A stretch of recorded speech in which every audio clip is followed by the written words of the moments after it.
behind that. But you know this shit's fire.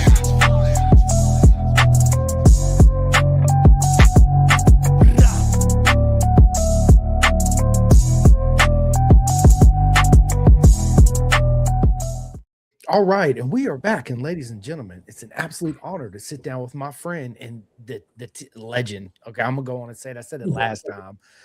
Stu, welcome back. It's an honor, man. It's been over a year since I had you on last time.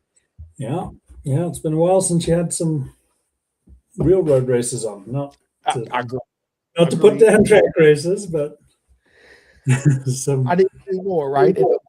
That this is my goal this year. Is I want to focus more on the road side of things too, as well. Which is, everybody knows the TT is my absolute, the Southern 100, the Northwest, all that is my favorite racing in the world, above all everything else. The most beautiful thing ever. It's just something about it, man. But last time I had you on, we talked about the whole journey, and yes, I like the kids' bed back there. I heard you right before the intro started playing. It's awesome. As I have my friends on for the very first time, we always talk about your journey, how you got into it, and all that good stuff in between. So it's been a year. It's the end of 2024, if I'm not mistaken, somewhere around there. So let's start off with 2025. What's been going on in 2025 last year? Well, we're going straight to the Manx Grand Prix, or we just in general? Manx Grand Prix was a disaster, to put it nicely. But I've gone into the last two of them in good health, and they seem to have been the worst for me. The first two, where I was actually injured, I did all right. I don't know if it was a mental thing that just made me a little more on it, but yeah, I came out swinging, had, 105 on day one on the twin, so right back up to pace. And then in the afternoon session, I clipped the wall coming out of the waterworks and smashed the twin to pieces and clipped my leg in a little. So day one, it was all smiles. I was up to 108, I think, on the 600 as well. And yeah, everything was feeling great. And then just made a miscalculation and got away with it as lucky as you can in road racing. So the bike was a bit of a mess, but in my foot, I lost a toenail and it definitely hurt. I mean, that was the worst part, was changing gear for the rest of the 2 weeks was agony, to be honest. But and a mental struggle too, as well. No. Well, you have to have brain capacity for that. That's that doesn't really bother me there. No, I knew what I'd done wrong. I made a mistake, and I'd say it's easy when you know what you've done. It's easy to not do it again, and you just get it out your head and get on with it. Yeah. It's the ones that you don't see coming. They're the ones that have you scratching and mess with your head a little. I definitely went slower through the waterworks the whole rest of the 2 weeks, I guess. But you'll have that. Absolutely will, especially on the open road, right? It's completely different than short circuit racing. So those little mistakes, there is no room for error. Just like the show, no room for error, right? Yeah, there really isn't too much room. So yeah, and then how do we get on? Oh, it was a bit of a fiasco racing wise. I did put the twin back together. I borrowed the front end off Dave for the Super Twin race. And I can't even remember. The result was that inspiring. I can't even remember where it was, but it wasn't good.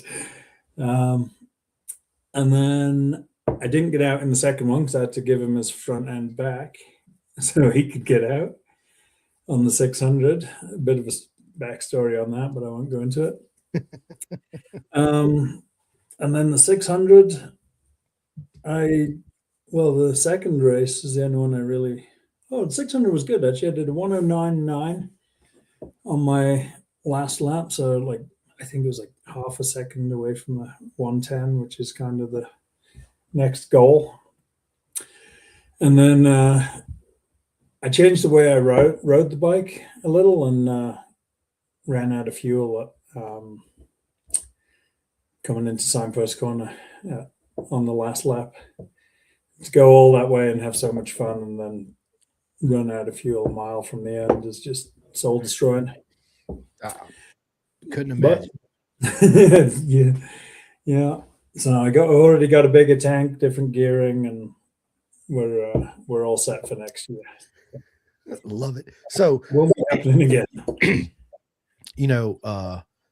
Preparing for a short circuit race is one thing, but preparing for the open roads is different. So this year, going into 2026, is there a different preparation going in as it was last year?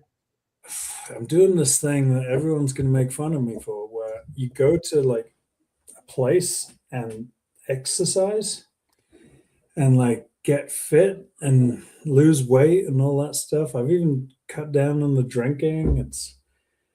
I'm giving it a good shot. Well, this year I've got a bit of a no excuses situation because I've got Dave Hewson's Aprilia RS660, which that bike's capable of winning with the right rider on it. So I got no excuses. So I figured I should actually put some effort in and give it a proper shot. What's this thing you speak of, gym? What is this? I live in the mountains, so at least like I can go hiking with the dog and snowboarding a lot and stuff. But it's not a concept. The gym is a place where you recover from injuries. That's why it's not a happy place for me. So no, I've actually been putting effort in, and we're going to give it a proper shot this year. I can't have that obsession bike and let Dave down. So. No, absolutely not. Big shout out to Dave Hewson, man. Rapido Moto, Obsession Engineering, absolute. And I've got the 400 off him again, the classics for the classic TT. That was, that was just summed up my whole week there. The 400, the motor let go, not even a quarter way into the first lap of practice. So that was it, done. Didn't get out on that. And then the 750 is the Obsession 750 Cowie is a hell of a bike. And I actually got in the classic Formula One TT, and the rain ruined all the classic racing. We barely got anything, so I didn't get out in either two of the 750 races or the 400. So but Manx Grand Prix week was beautiful weather. I couldn't have, and then as soon as the classics started, it turned to crap. As the UK always does, right? Yeah, the good old Manx summer weather. Yeah. You gotta love it. What's it like? Obviously, switching from a 400 to a 600, right? Obviously, breaking. That's honestly one of the most fun parts of the whole event. Everything about it you just don't get to do in normal racing.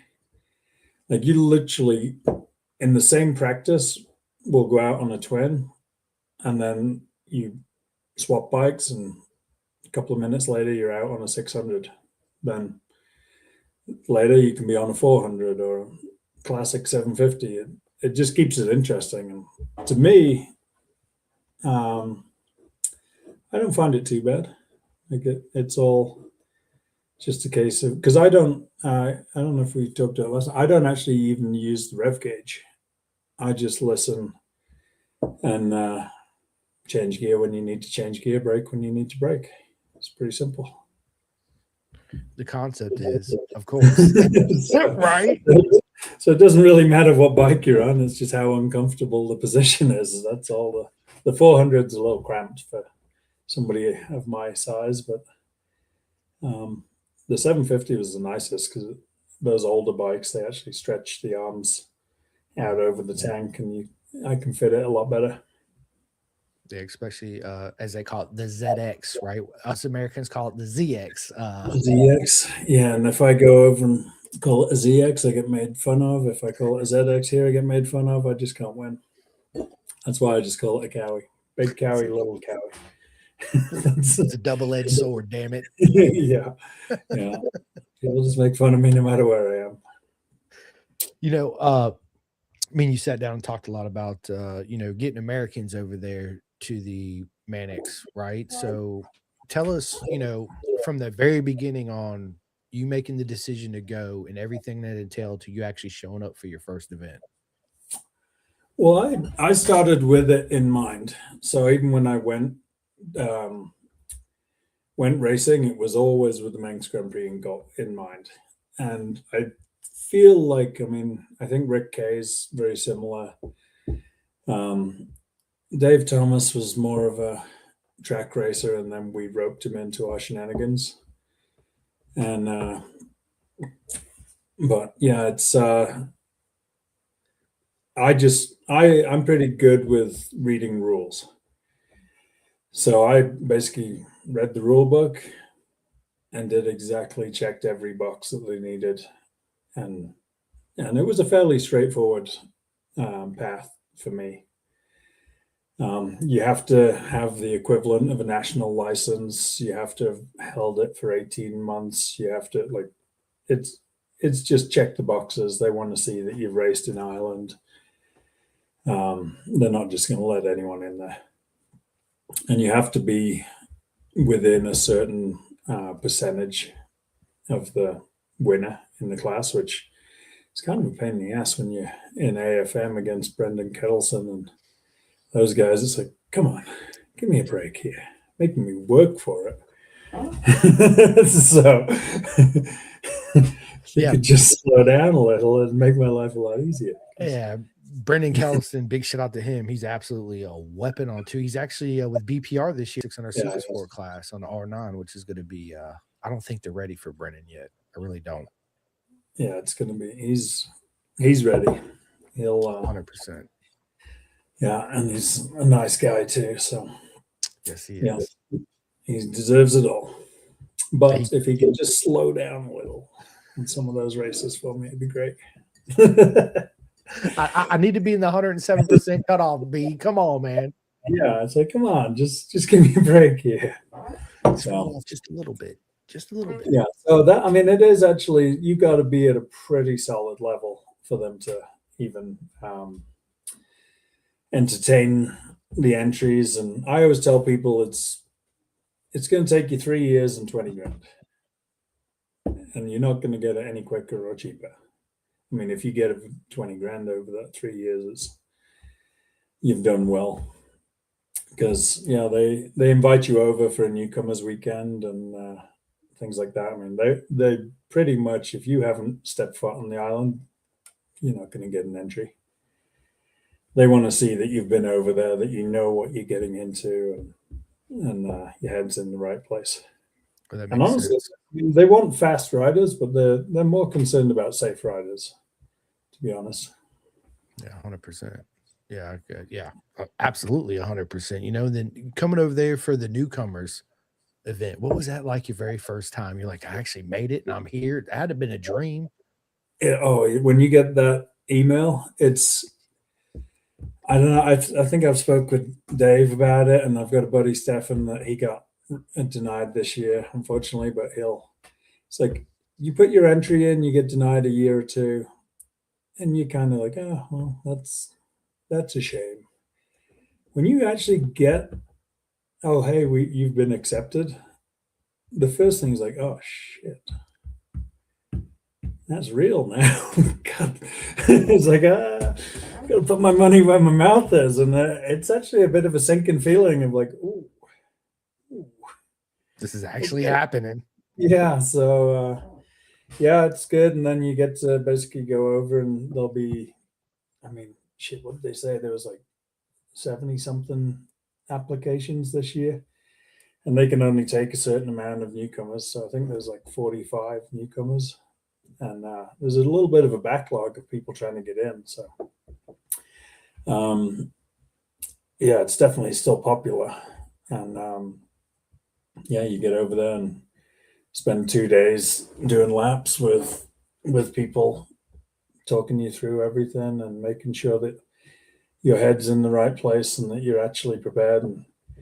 And some people will get denied even after that. It's pretty rare, but they'll look at some people and be like, "We don't think you're ready." And so yeah, they want to see that you've done the homework and that you're ready, and they put you through the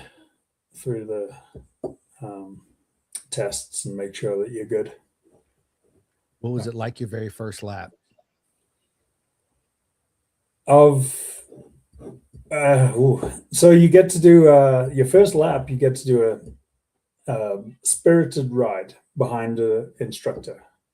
So I mean, even John McGuinness takes some newcomers out, and I was behind Colin Croft, who I'd met through the newcomers weekend and stuff. So basically, you go, and for me, it was a beautiful day.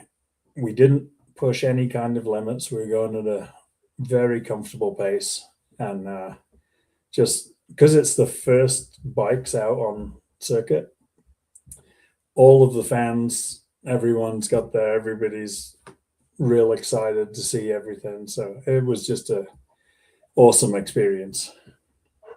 Something you'll never forget. Yeah, probably one of the nicest rides I'll ever have in my life, just because we weren't pushing the limits and we just had the open road to ourselves. There's just a group of, I think it was like 5 of us. They set us off in groups, and you just go at the pace that they show you, and then you literally pull off the track. They've already set the practice session out behind you guys. So like once we make it to Ramsey, they'll set the practice off, and then basically they turn you loose. They're like, "Have at it," and then you scare the absolute crap out of yourself. Yeah, I genuinely wasn't that comfortable my first year. I would say up until the race, I was still nervous, or not nervous, just tense, not feeling it. Like it wasn't flowing to me. And then everything just came together over the race, and the last lap of the race will be the one that my first race will be what I never forget. Just coming over the mountain on your last lap, and you're like, God, I gotta wait another year to do this again. Damn it, I don't want this to end. And that's the tough part, is like the last laps of the last race each year. It's like, no, come on, there's got to be more. So, just one more. Just one more. Just come on, just give me another go. Yeah. I couldn't imagine the feeling, being on a public road, just giving it the full beans, as the Americans say, right? From a fan, when I watch it, I get goosebumps like I never felt before. It's just it's the best way I can describe it to people. It's the most beautiful thing I've ever seen in my life. 100%. It's absolutely amazing. And seeing videos and clips, that's why every time I see one, I absolutely post it. And I sit there and watch it probably 35 times in a row before I post it, because I'm like, holy shit. Every time I see it, that's what I say. Holy shit, you got to be kidding me. Yeah, I mean, we watch it. I'd say I probably skip 2 days a week. So 5 days a week, I watch 2 laps, 2 onboards. Pretty relentlessly year round, we all do, just to see where we can make a little bit more time, or if somebody's being a bit smoother, or if we're rushing into places and things like that. So just to keep the mind fresh and know your way around there. Yeah, where the lefts are the lefts and the rights are the rights, right? And let me ask you this, going out there, you've been out there a bunch now, and obviously they don't have proper braking markers like a track does, right? A closed circuit does. So you use hedges or telegraph poles or driveway entries or whatever it is, and sometimes they cut down a certain tree, or the bushes are different, stuff like that. So how does that affect you going out there? Not terribly bad. I don't overthink stuff. So especially for our first year, you've watched these onboards, you've drilled everything into your head, and it's quite a peaceful monologue. You're just like, oh, yeah, well, look for the white gate, turn in there, and things like that. It's not really like the chaos that you would expect it to be. And then all I did was cut out the nonsense. So like over the years, I actually removed, like, there's plenty of corners where you just keep it pinned. It's keep it pinned in the middle of the road. It's not, you don't have to think too hard about it. You need to have your brain ready for the ones you really do need to think about. And so no, they've cut down a big tree on Bray Hill last week or a week before, and people use it as a marker. I don't think I've ever even noticed it. People always say aim for that big tree. I'm like, sure.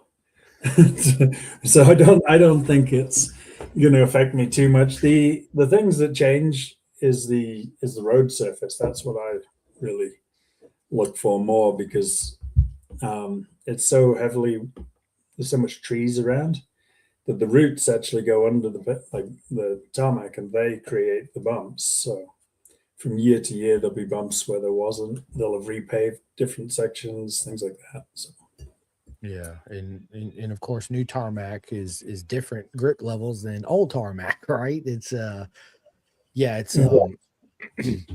listen, what you do and everybody does. I said this 100 million times. I'm gonna say it again, and I'm not going to stop saying it. We refer to Valentino Rossi, Mark Marquez, and all these legends of the sport, the aliens, right? I say bullshit. The true aliens of the sport are people like you.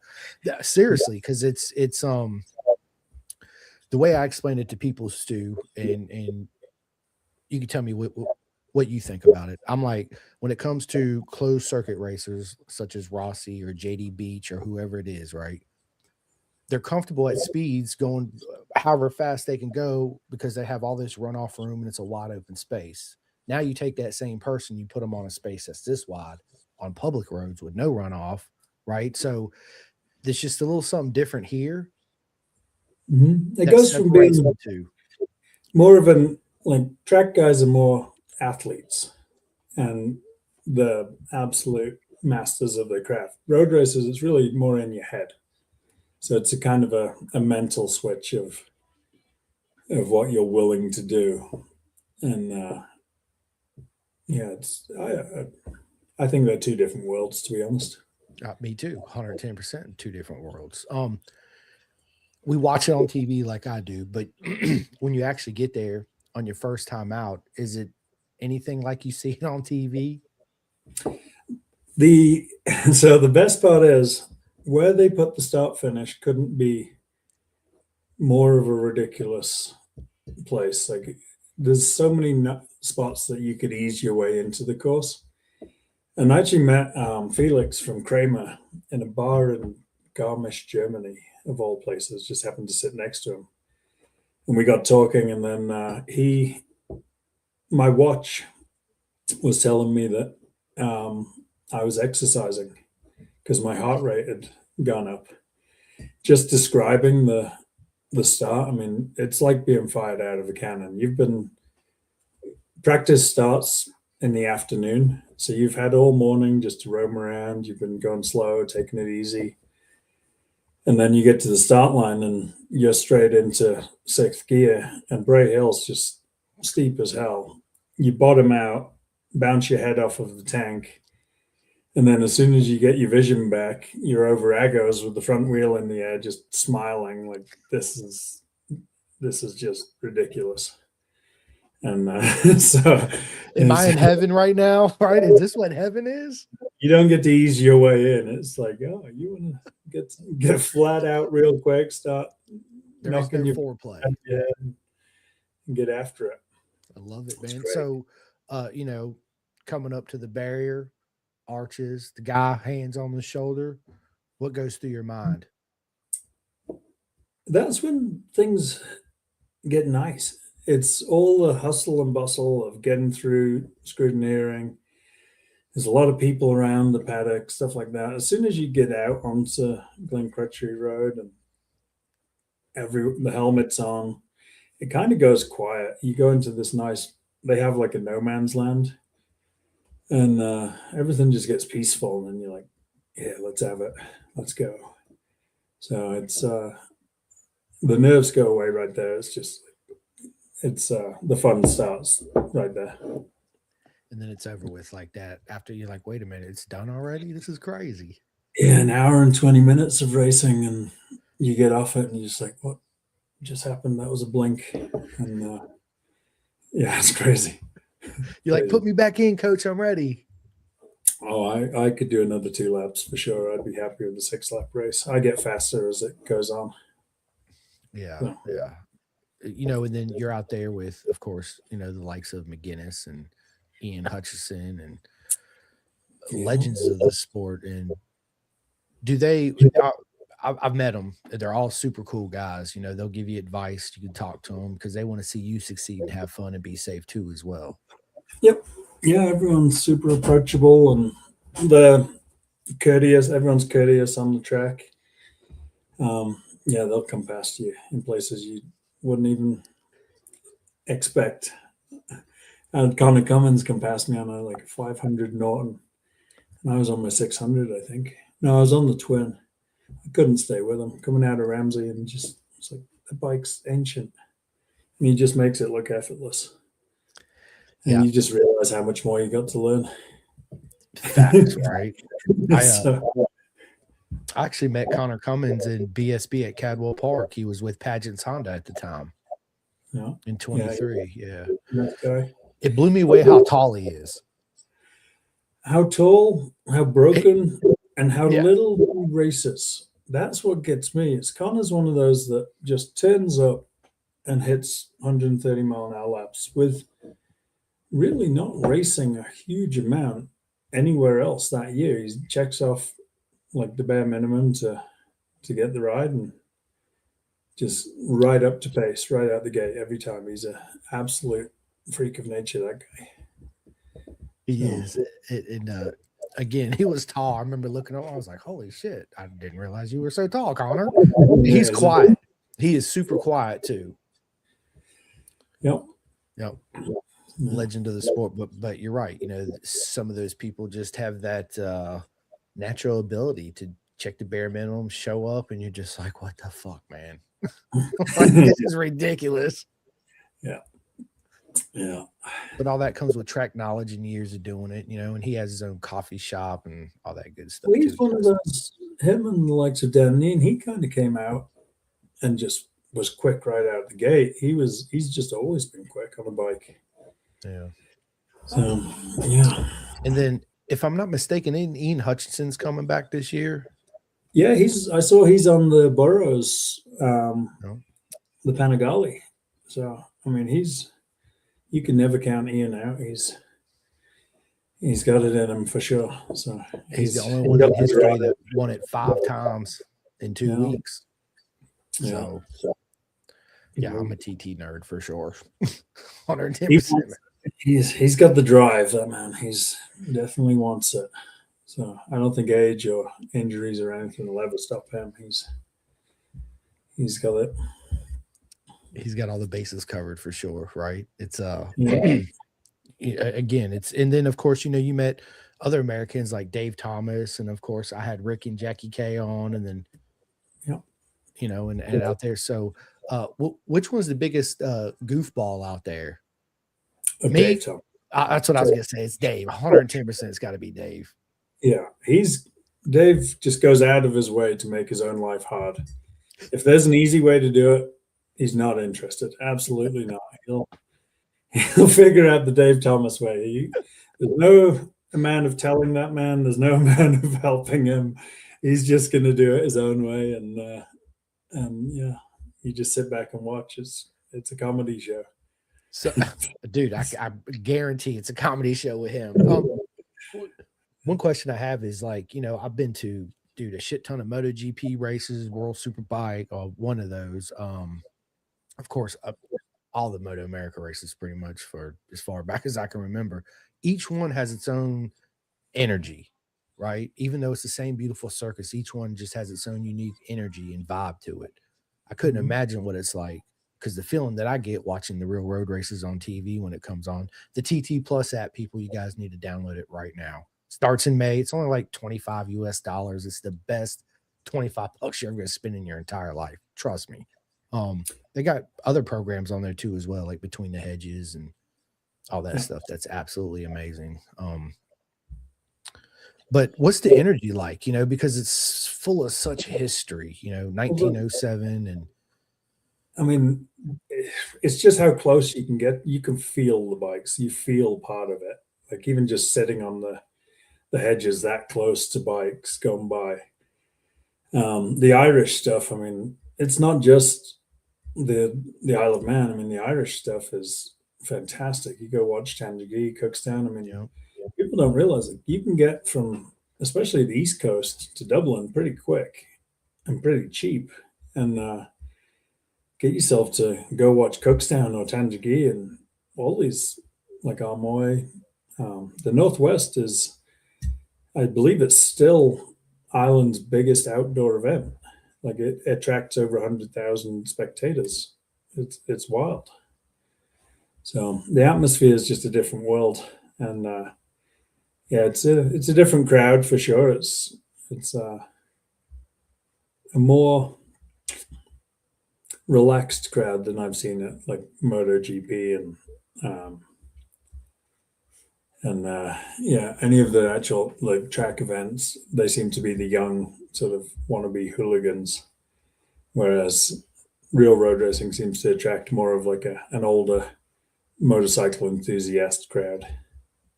Yeah, it almost seems like there's two different types of fans. You got the real road racers and then the circuit racers and then several in between. Yeah. Yeah, for sure. 110%. And dude, it's on my bucket list. I told my wife I'd drop dead right now as we're doing this podcast. I don't care if you burn me, fine, whatever. She already told me she's gonna burn me, right? I'm like, okay, cool. I don't care. I'm dead, right? But you got to send my ashes out to the TT. You got to get on a plane. You got to go out there. I don't care where you're at and just. Well, the easy way, my recommendation is get yourself out for Tandragee.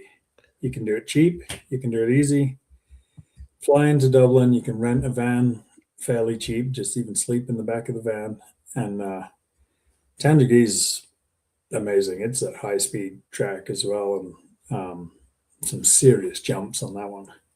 That's like a motocross track that's paved, and and all that stuff is mass start as well. So I mean, it's really good. I mean, getting over to the TT costs a lot of money. Getting over to the Isle of Man costs a lot of money for any event over there. But the Irish stuff's really affordable. So more people should get on that program for sure. Listen, I want to do them all, but my main goal is absolutely the TT, man. I want to be right there and just, yes, I'll be fine if I die right then. I'm good. You better bring a good paycheck with you because the TT's got itself to such a state now that it costs a fortune to go watch. Just even getting on and off the island's outrageous. Yeah, well, it's a price I'm absolutely willing to pay. Look, we got a couple of these comments. We got Robert Maxwell. What's up, my man? He says, I'm here, bro. Let's fucking go, Robert. He says, I want to get to the TT someday. Dude, listen, it's the best thing you're ever going to see in your whole life. And then, of course, we got the legend, Dave Thomas, bro. What is up? He says, I didn't know you were today, boys. Oh, Dave. You got to get on that. Yeah, Dave, when you coming on the podcast, man? He's something else, that boy. It's again, it's the same, camaraderie is closed circuit racing. You meet the most amazing people in the world in the beautiful. And he just went over and did the cemetery circuit in New Zealand. So nice. He's got some interesting stuff that no one else in the US really. I can't remember the last time. I can't think of anybody. I know Rennie Skaysbrook. He's like me. He's a fake American. He's done it plenty. Said I'm a fake American. So, and the Americans that talk funny. Yeah, he's done plenty down there. But look, yeah, Dave. Okay. He says Israel and Stu are way more interesting. LOL. I'm quite boring, really. Dave. No. Bullshit. Don't bullshit me, man. No. It's really more of a spectator sport with Dave, though. It's just follow him around and watch him. That's the interesting shit. If you could just put a camera and follow him in his day-to-day life, I bet you people would pay to watch that. It'd be a TV show. That's something, dude. Hey, that's a great idea. We'll go over there, man. Yeah, I'll fly over there and film his ass all day and make a show out of it. The Dave Thomas show. The Dave Thomas show. I'd be watching that for sure. Absolutely. Well, you live it too, right? So I have got a front row seat for it, so it's pretty good. Yeah, that's awesome, man. It's again, you meet the most amazing people in the world. 2026. Tell everybody when the Mannix actually is, the dates. It is. Oh, don't put me on the spot like that. It's the last couple of weeks of August. I don't think it's going into September at all this year. So it's just last 2 weeks of August, and it always falls around that. Sometimes it runs on into September, but depending on the calendar. But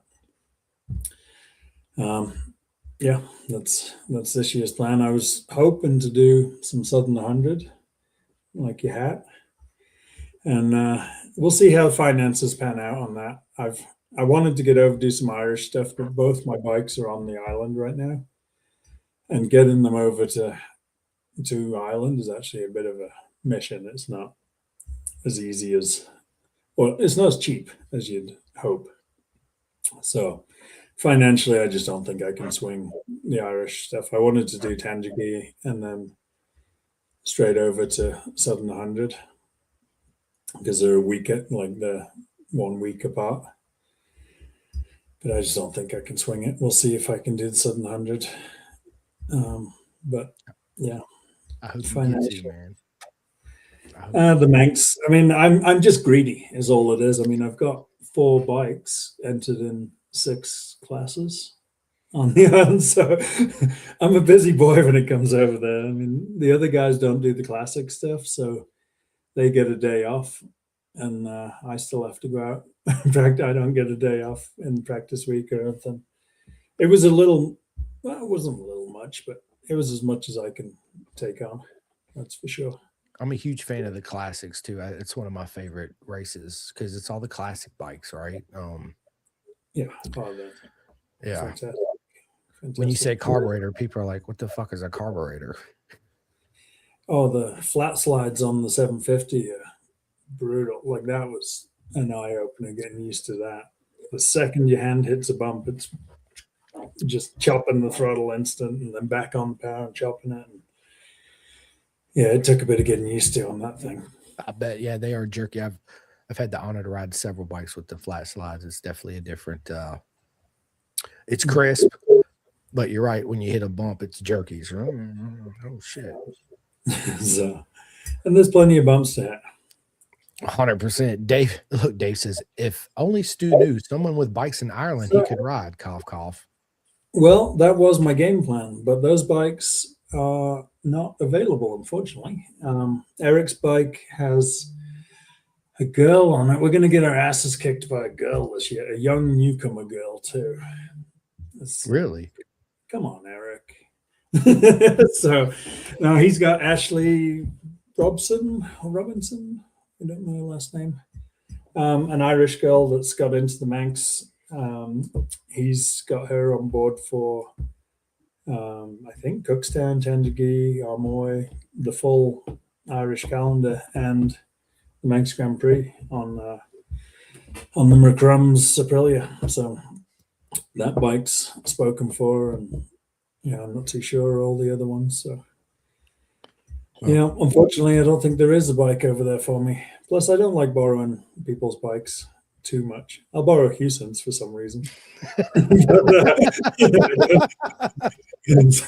I feel real comfortable on his bikes, but I don't know why that is. That's hilarious.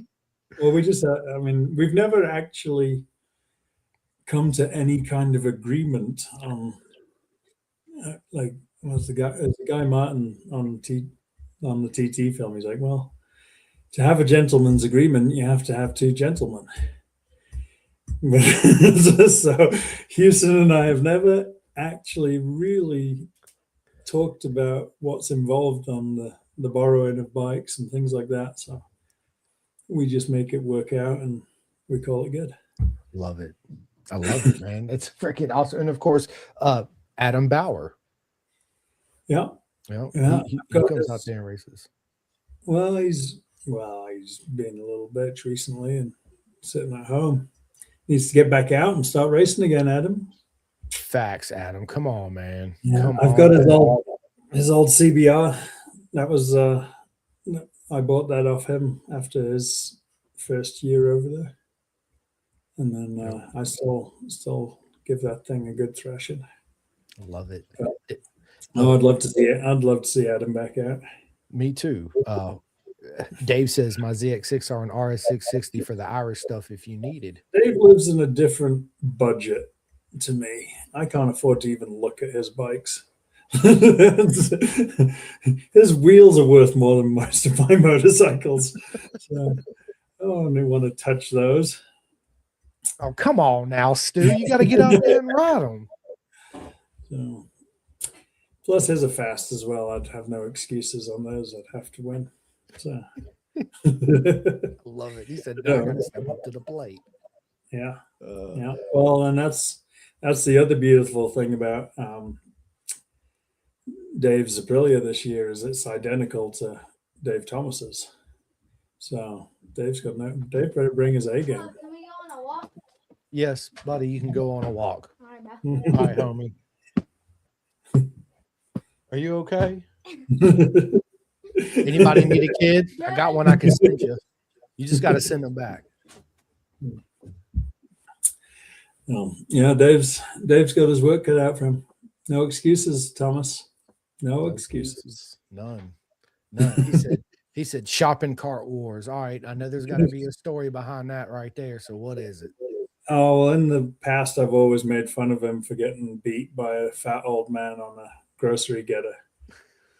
So because my Cowie 650 the twin I've been racing is basically a 650 Ninja. It's what you buy your wife to go get the groceries and stuff. Mine is not what you would class as a purebred race bike. Mine's an accidental race bike that got dragged into it willingly, probably unwillingly. And then Dave's on his Aprilia, which is a pretty purpose-built machine. So yeah, Dave has been successfully beat by a fat old man on a shopping bike for the last several years. So. Damn, Dave. better bring it, Thomas. Better bring it. Oh my God! So, Dave, are you hitting the gym too as well, Stu, this year? Oh, Dave lost a ton of weight last year. He's the inspiration. He actually is a year ahead. He's a racing snake right now. There's barely anything to him. Good. So if he loses any more weight, there'll be nothing left of him. Power to weight ratio, baby. Yeah. Power to weight ratio. So, what's your favorite section of the track? All of it. I've got a guy up in Oregon. I won't name him yet, but he's our latest prospect. He's 2 or 3 years away from, or hopefully like 2 years. He's starting the process and he's keen and he's doing it right.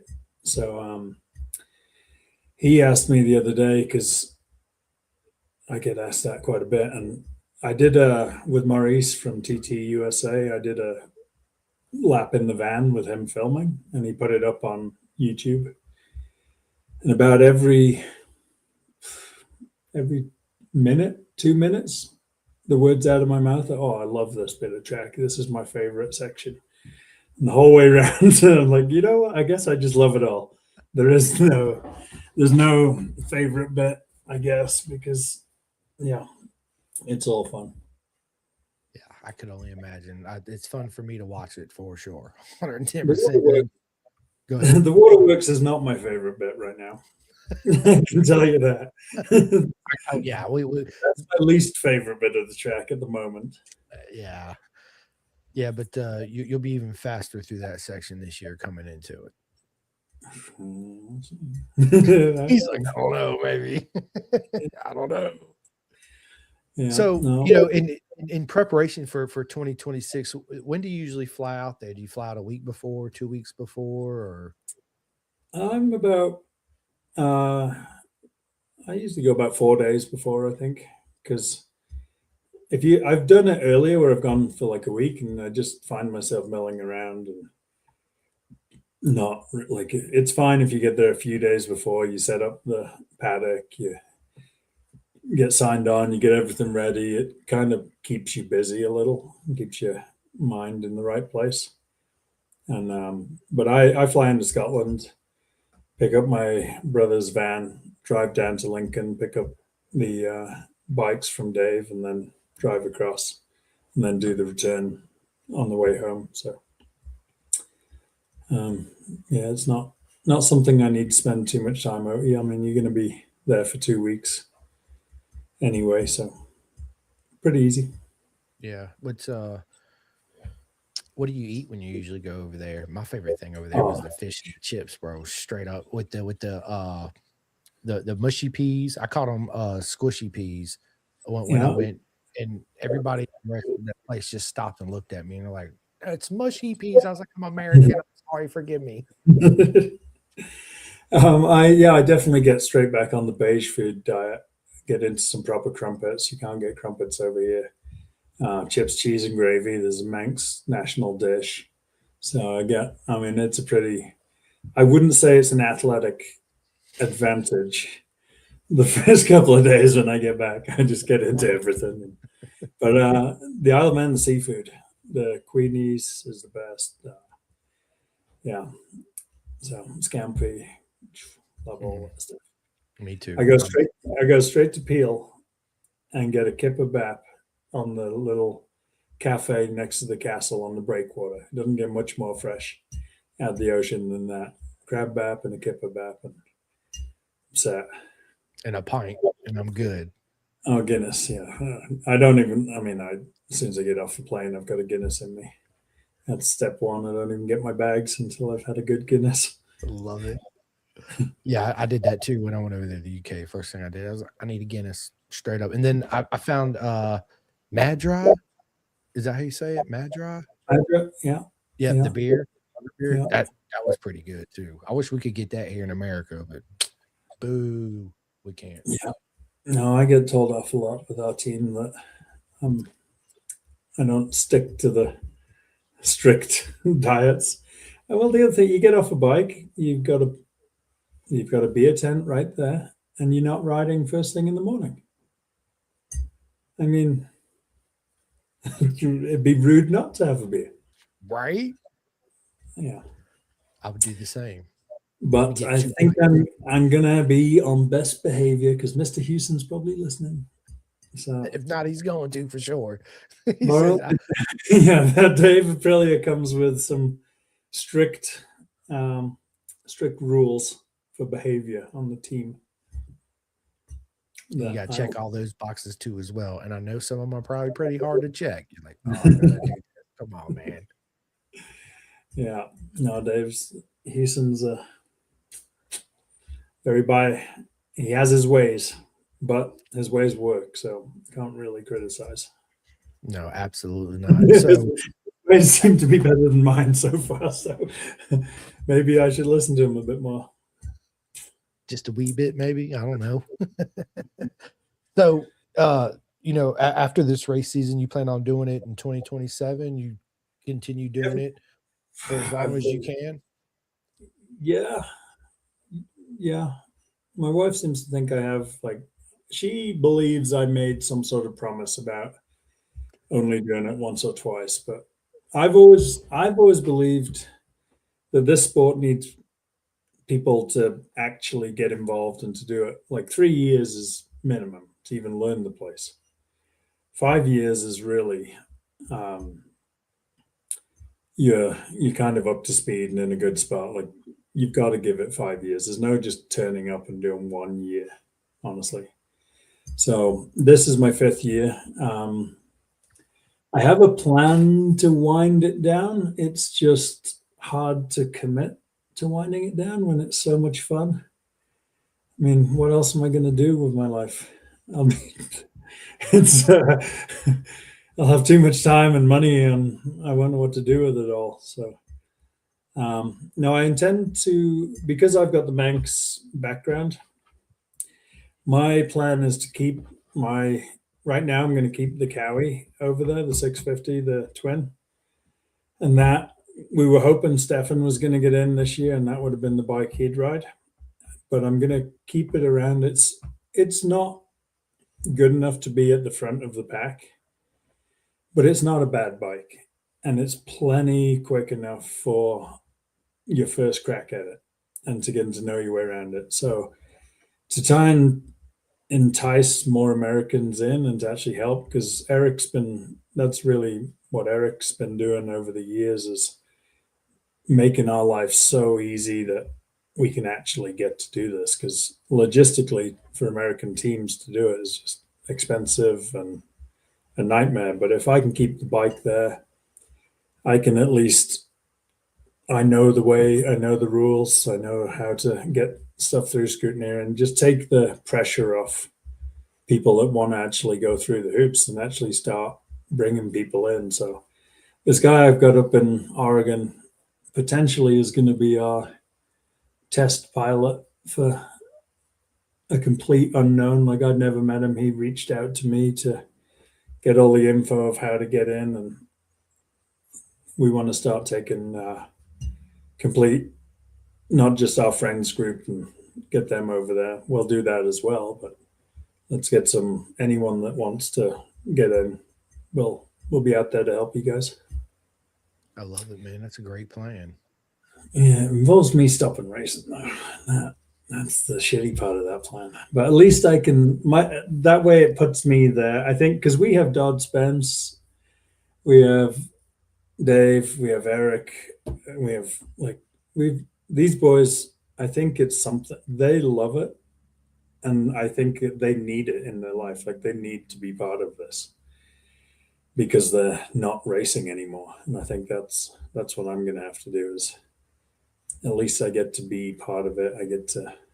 But I think I'll be more nervous that end. I'd rather be on the bike, to be honest.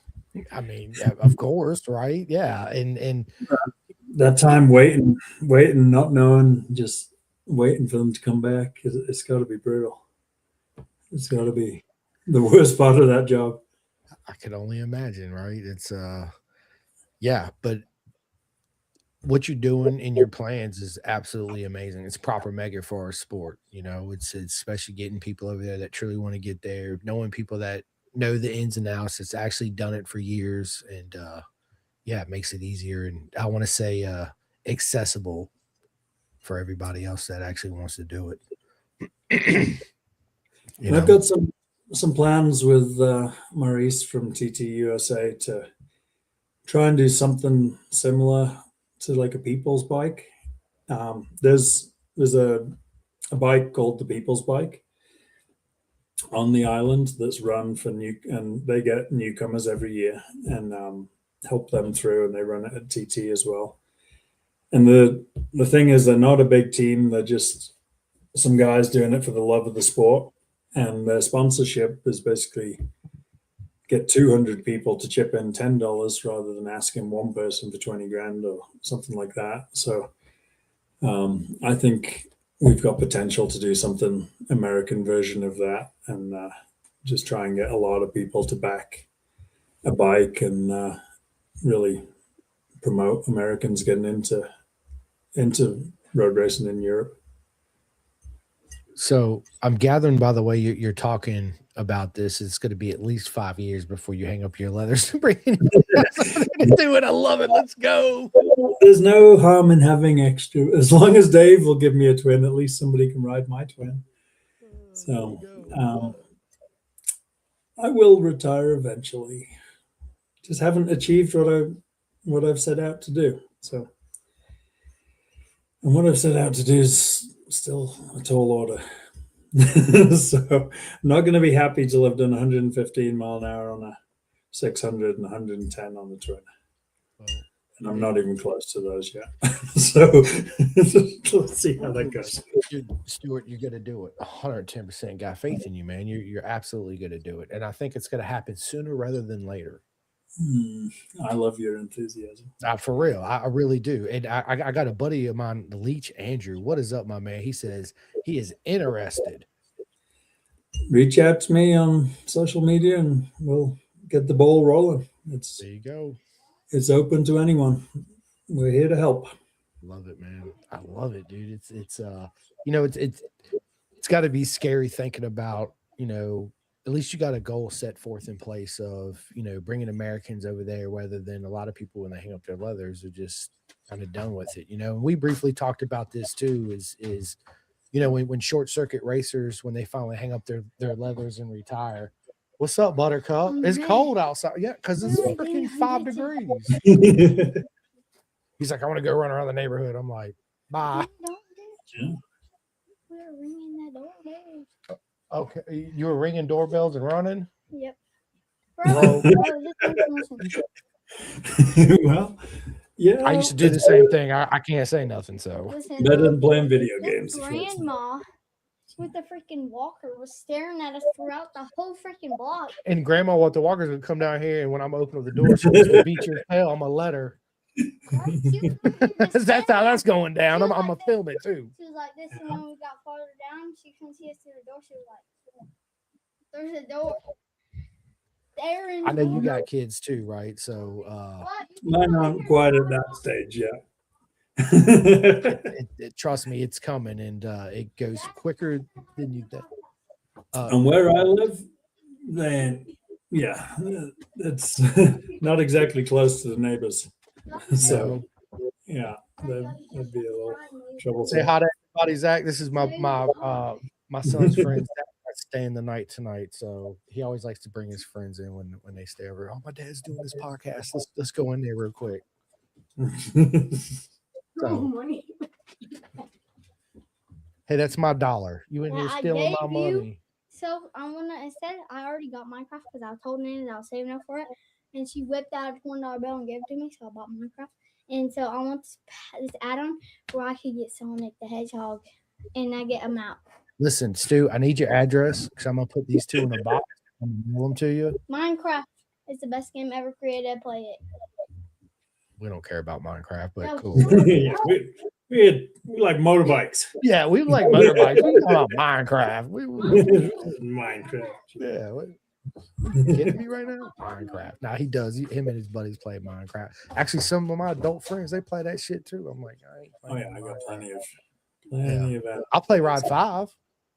Let's play Ride 5. I ain't playing no Minecraft.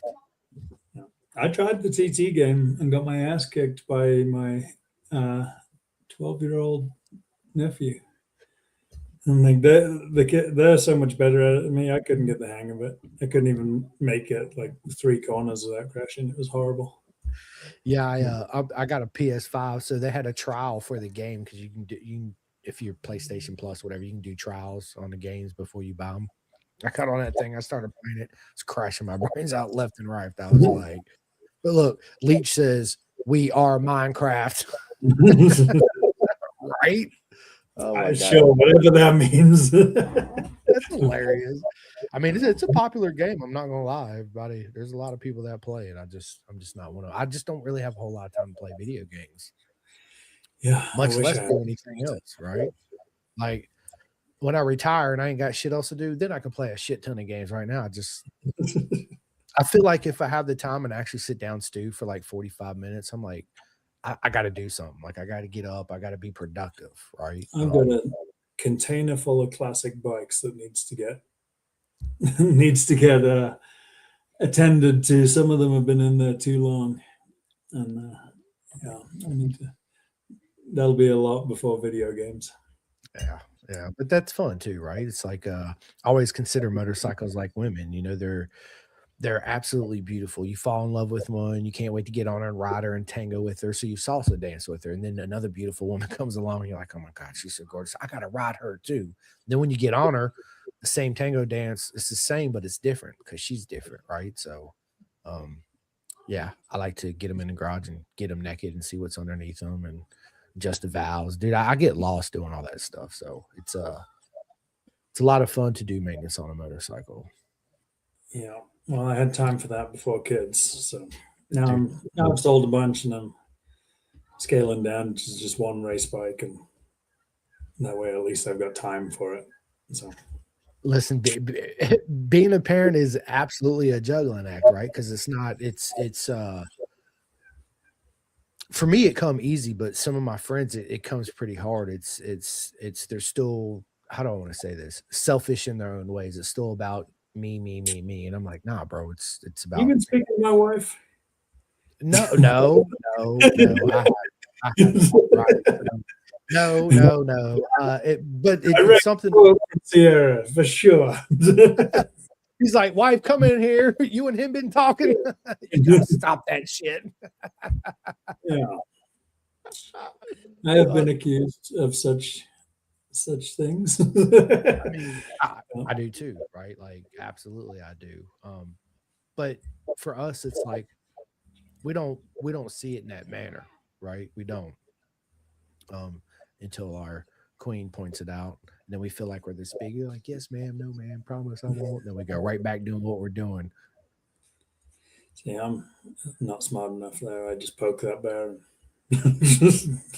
and yeah, it doesn't end well for me. But one day I'll learn. Yeah, it don't end well for me very much. Very often it don't end well for me neither, because I'm the same way. She's like, stop. I'm like, Yeah, just keep going. And then I'm in big time trouble. So yeah, for sure. Leak says our engines, bikes made from our minds, Minecrafts. There we go. He must be a lot deeper than me. I'm 100%. That's deep, man. That's way too deep. We in the Matrix right now? That's a Matrix right there. Trying to get in my head. Trying to get in my head, man. Not gonna happen. Block, mind block, mind block. You like that reference, didn't you? Mind block. But I mean, seriously, again, you having a goal and a game plan for the future of getting, Americans involved over there is just absolutely brilliant, bro. So congratulations. And I'm gonna say this, and I know it's been over a year since me and you talked. But dude, every goal and achievement you feel like you want to achieve in this sport, man, I hope you do it 10 times over, right? You talk about you want to be 115, it's gonna happen sooner rather than later for you. And then, of course, I know you. So once you hit that goal, you're gonna be like, okay, now the next step is 117, right? It don't never stop. It don't never stop, bro. Come on, man. It never stops. Now we look at it, right? Like Peter Hickman, dude, almost 137 mile an hour average lap. I'm like, yeah, unbelievable, bro. And then in our lifetime, how lucky we are in this life, not only to see Joey Dunlop, if he was into racing back in the day like I was, right? Which there's Joey Dunlop right there, his last race ever in 2000 on the SP1.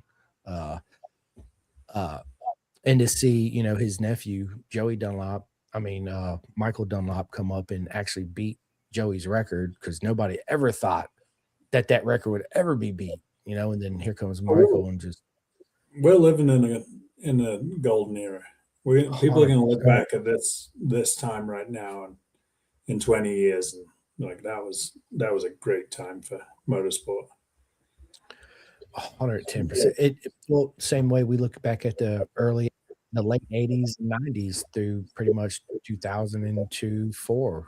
It's those were the golden days of racing back then too, as well. So you just don't know. You don't. Well, I try and appreciate it while you're in it, but most people don't really notice it until later. Like, oh, that was good. I mean, look at Hickman's lap record. He was behind on the last lap, chasing Dean Harrison, and like had to give it everything. Over the mountain, he absolutely blitzed everything that had ever been done before, and he was still in traffic. Like the fact that he set that lap record while having to deal with traffic is unbelievable. I mean, it shows that he's got it in him if he can mentally get back in the game from where he's been the last couple of years. I don't think he's in the right place at the minute, but We'll see in May. Yeah. No, I think Dean's going to be Dean on that Honda. He's and especially moving. He's a Laxi boy now, so I gotta support my Laxi guys. So, Yeah. So I mean, I'm sure being over there, living over there, being on the factory Honda, everything. It's Dean's been waiting for this. I mean, the fact that he did so well on an outdated Cowie. I mean, that, to put it nicely, that Dow Cowie had run its Course. course. It's not like they could develop it much further. Yeah. So yeah, Dean Harris is definitely one to look out for. It's this year's going to be a mega year, and you're right. You know, Hickman being in not 100% right, you know, in his mind. We'll see how it's going to play out. I think I don't know. It's always it's one of those kind of tough things to call, right? Until the practice week comes out and you see how everybody's putting it together, and then you can be like, okay, he's strong, she's strong. One thing for sure, it's going to be amazing. It's going to be proper mega for sure, 110%. Again, dude, almost 100. Like, what, 20 years ago, they're like, there's no way somebody's going to do 125 miles an hour, right? And now we're almost at 140 miles an hour, which is just absurd. Yeah. It's, yeah. I mean, yeah, the tire development, the road being, I mean, they do make the circuit a lot nicer than it's ever been. So with that, you're going to get increased speeds as well. So everything will play a factor, and as long as they keep developing the big bikes, the speeds will keep getting quicker. I forget what it was I was watching, but Josh Brooks was talking about when he raced at the TT with Hickman. They were teammates, and I forget this section of the track. And Hickman's like, yeah, I just pointed towards the concrete wall, grabbed 6, and just pinned the gas, right? And Josh Brooks was like, holy fuck, dude, there's no way I'm doing that shit. Yeah. Yeah, I mean, it's different styles. Everyone has the different ways through stuff, and whatever reference you need, and whatever. I try and dumb it down a little. I think people try and over dramatize it. It's just a bunch of clowns going around in a circle. Like, we're not. It's not. Don't hype it up too much. There's one that everybody always says coming in Miltontown. It's just throw it at the wall. You'll never hit it. It's like, don't be so dramatic. Just fucking follow the road around. You'll be fine. So I think different people have different styles, I guess. They do, and again, you know, it to me, and I know on our last podcast I said it, to me the most mental out of everybody is the monkeys in the sidecars. Those are the most mental people ever. Yeah. AFM's actually doing a sidecar series on the West Coast this year, so my sidecar's got to come out. I've got to weld up an exhaust for that. Actually, it's tucked in a trailer just out of sight around there. So yeah, do you know my good buddy Peter Essoff? He's a big sidecar guy. I know of them. Yeah. I don't believe I've spent too much time with them. I honestly, the sidecar crowd, I know Wade Boyd, and the rest of them I met at Laguna Seca and stuff like that. But I had my solo bikes as well and other stuff going on. I'm not one of those that like tends to mingle too much. Unless you got beer fridge out, then you'll find me. Or a Guinness, right? There's Stu. I know exactly where he's at. So, yeah, you know where to find me most of the time. But yeah, man, I love it.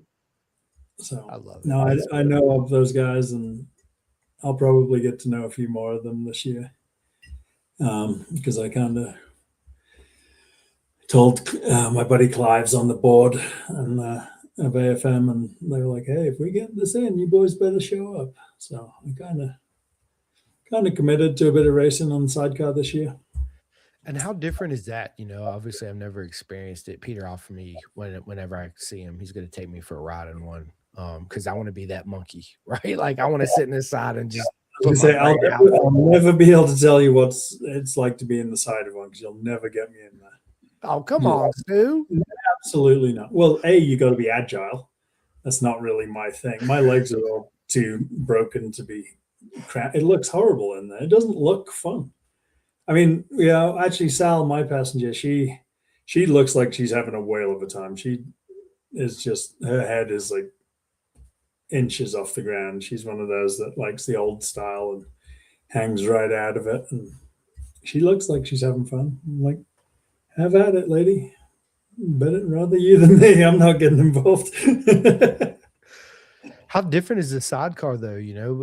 Your experience of I don't want to say riding one because you're actually laying down in it. Like the one I've got is from the 70s, I believe. Homemade from the 70s, been modified over time, and it's got Mini Cooper wheels. Like it's that old school and homemade. And I imagine the nice ones are a lot different. Mine's just a wild.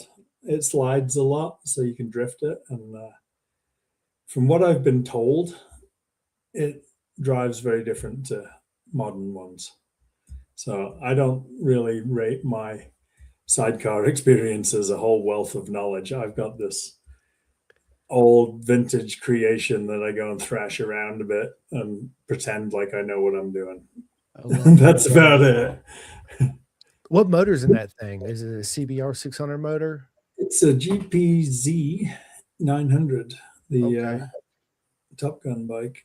Yep. So it's got some go to it. Oh yeah, It's for sure. Yeah, my last outing, it didn't have much woe. It had more go than woe. We cooked the brakes both races and basically and set it on fire and all kinds of. It's always an adventure getting that thing out. So we'll see how it goes this year. It's like dating an old crazy girlfriend. You're like, I don't know what's gonna happen. Let's just roll with it, right? Yeah. It's like, well, let's take it out. Let's spin some laps and see what it throws at us.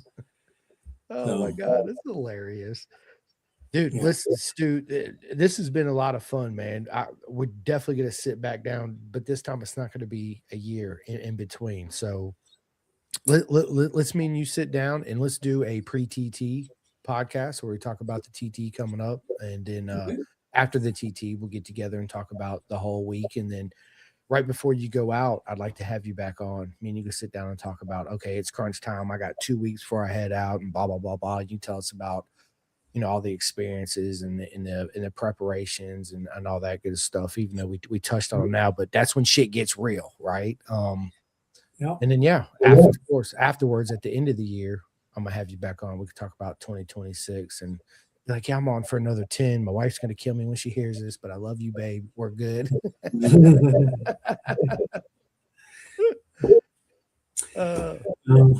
But yeah, let's do it. I'm always down to talk road racing.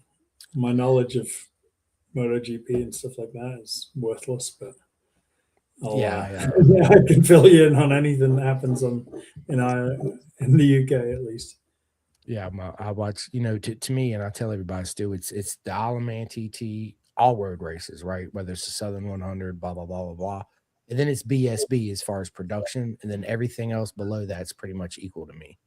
BSB is my favorite production racing in the world. It's fucking just brilliant. I mean, everything about it, the circuits, the atmosphere. I can say it because I've been there, right? And the bikes, they're racing, 200? The racing's so close and such a high level.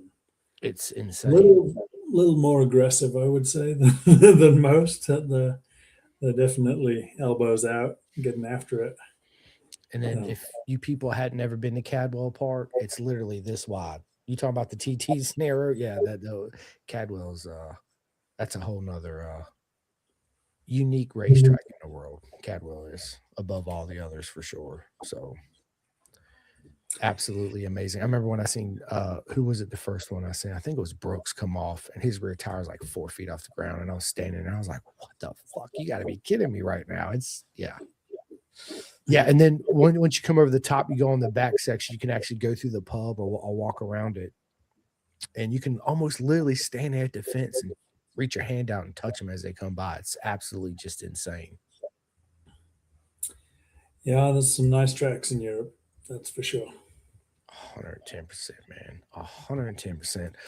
Well, Stu, this has been a lot of fun. I'm gonna get off here because I know the kids are gonna be coming in here shortly and saying we're hungry, so I'm gonna have to go cook everybody dinner. My wife's going to a concert tonight with her best friend, and I think she took off without saying bye because she don't ever really pop her head in here. She'll do it sometimes when she has a honey to-do list for me. So sometimes Stu, she'll pop her head in there.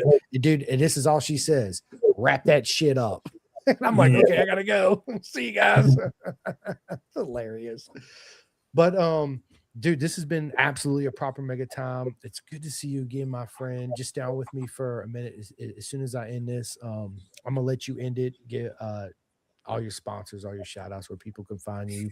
Andrew, Leach, reach out to Stuart. I will just look him up on Facebook, shoot him a message, and you two can work it out. Once any questions, any help, we're here. 110%. Yeah, I'm really, it's not that I'm bad with social media, it's just I'm not that into it, but I've always got my phone with me for work, so I'm pretty good at responding to stuff. So reach out on Instagram or Facebook, and that's all I've got. And then, he responds to me if that tells you anything, right? So he'll respond to anybody else because he responds to me. So yeah, it's hilarious. Oh my God! I spend a lot of time on flights and stuff like that, so it passes time for me. So feel free to reach out. Absolutely. Well, listen, Stuart, man, Clotworthy, it's been absolutely amazing to have you back on. Before we end this podcast, man, I just want to tell everybody, and I say this all the time, it's because Stu and every single one of you that's been on the podcast, everybody that's coming up on the podcast, everybody that listens, the likes, the subscribes, and all that is the reason why I'm sitting here doing this. It's nothing but love to each and every single one of you. I freaking mean it. I say it all the time. Big shout out to RD Racing, my man Jake Marsh out there in the UK. Big shout out to 64 Degree Racing and Venom Racing. Those are my two friends that have undersuits. If anybody's looking for an undersuit, look no further than 64 Degree Racing and Venom Sport. Look, my wife made an appearance. I love you. Have fun, babe. At least it wouldn't wrap this shit up, right? So if you're out there in California, CVMA, CRVA, I said that just ass backwards right there. But Racer 401 program, my man Aunt Lee Terry has a mentorship program. You guys sign up. It's absolutely amazing. Kenny says, wrap that shit up. Big shout out to K-Tech Suspension. I got 3 people that make graphics, 3 of my friends that make graphics. So if anybody's out there looking to get your helmet wrapped, your bike wrapped, your van wrapped, your boat wrapped, your sidecar wrapped, your wife wrapped, in any of it, right? You can look no further than REB Graphics, Drip and Wet Graphics, and GRG Designs. There's 3 of my buddies. You're not going to go wrong from ordering from any of them. Big shout out to SFL Mini GP and Jersey Mini GP for everybody listening out there. Listen, all you got to do is register. You don't need leathers, boots, gloves, helmet. You don't need nothing. Bikes. You register, you show up, you get out there, you have fun.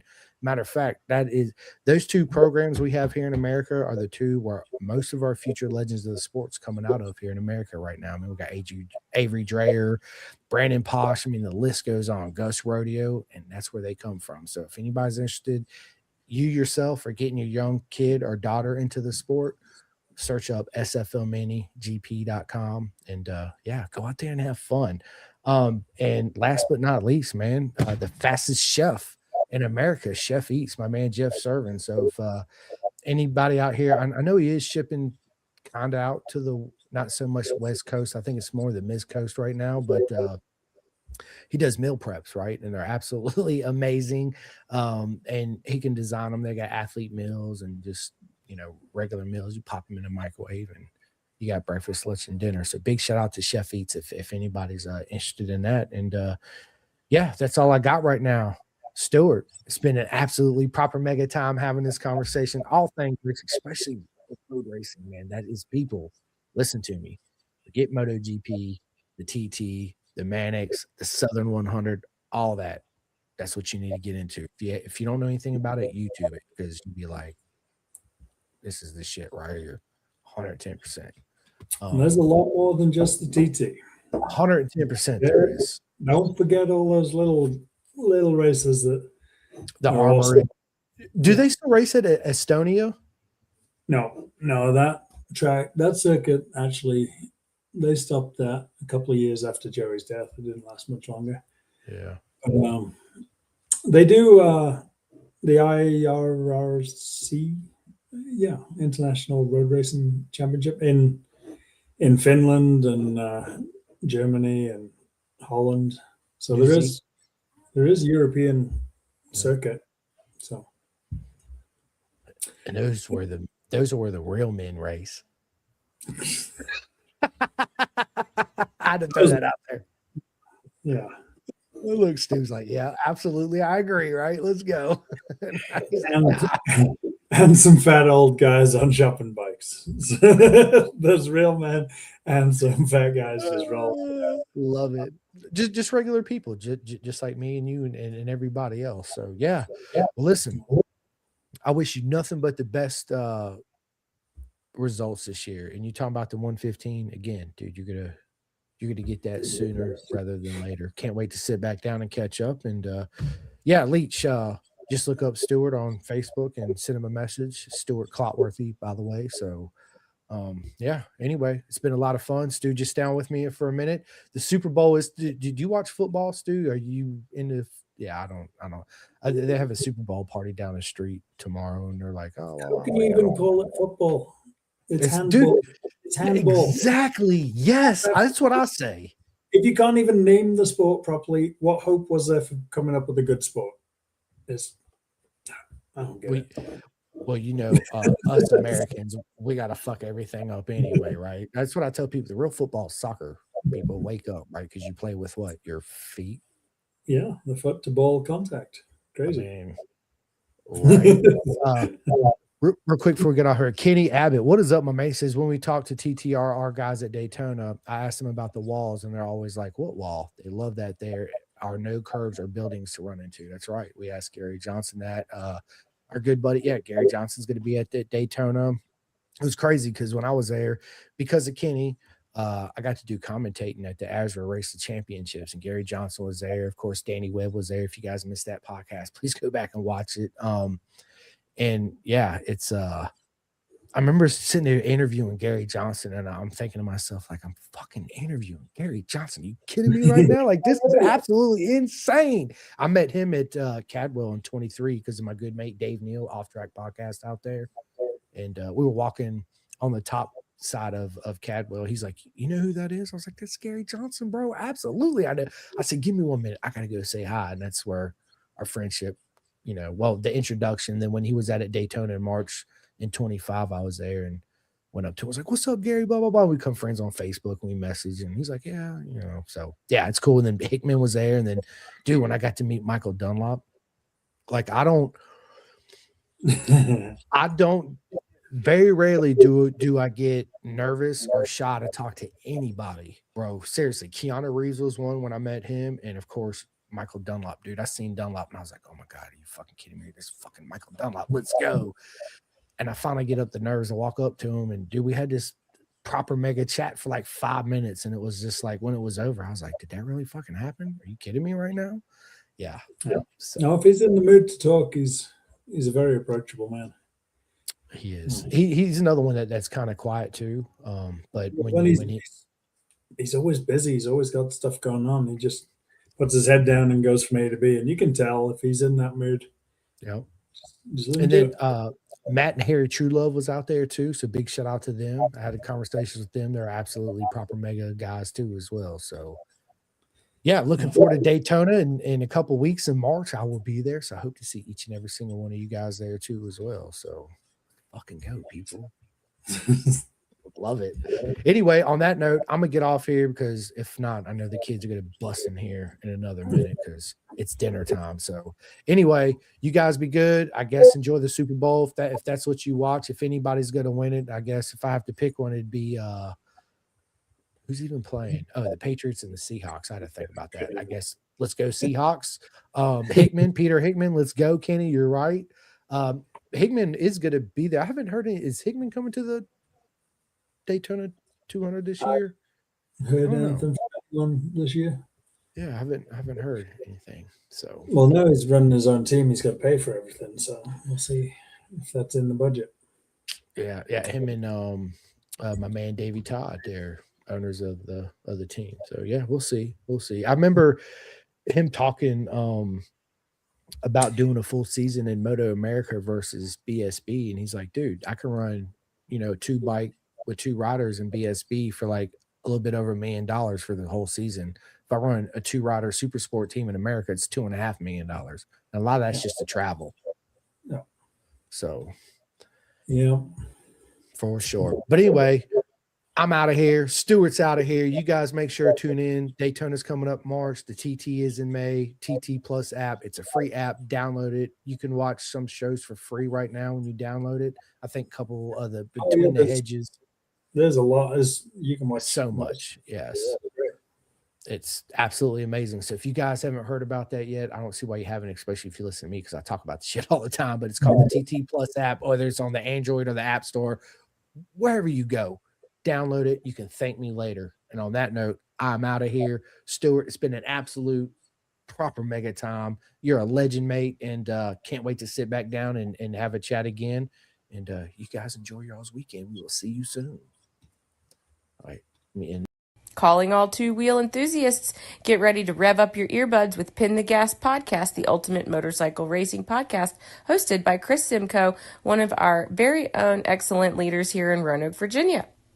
With expert analysis, behind-the-scenes stories, and exclusive writer interviews, Pin the Gas Podcast delivers the adrenaline rush of the racetrack straight to your ears. Whether you're a diehard fan or a curious newcomer, you'll gain insights that will transform how you watch and understand motorcycle racing. On your favorite podcast app, join Simcoe as he takes you on a high-speed journey through the world of motorcycle racing. Pin the Gas Podcast.